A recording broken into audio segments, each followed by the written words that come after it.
ఈ భూమి మీద మొదటి నగరం, ఈ వరల్డ్ లో చివరి నగరం కాశీ. పైన నీళ్లుంటాయంట. భూమిని మొత్తం పీల్చేస్తే అన్నీ అక్కడే ఉంటాయి.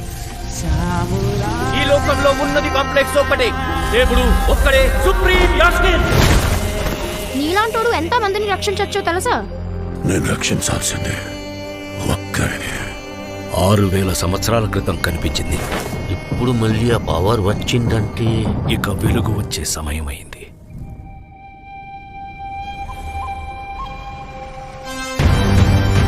ప్రాణంలో ఇంకో ప్రాణం. నువ్విప్పుడు కనపోయేది మామూలు ప్రాణం కాదమ్మా, సృష్టిని నేను కాపాడుతా. నిన్ను ఎలాగైనా ఆపే తీరాలి. పొద్దున్నే ఫైట్ అండి బుజ్జి. ఎంత మంచి కళ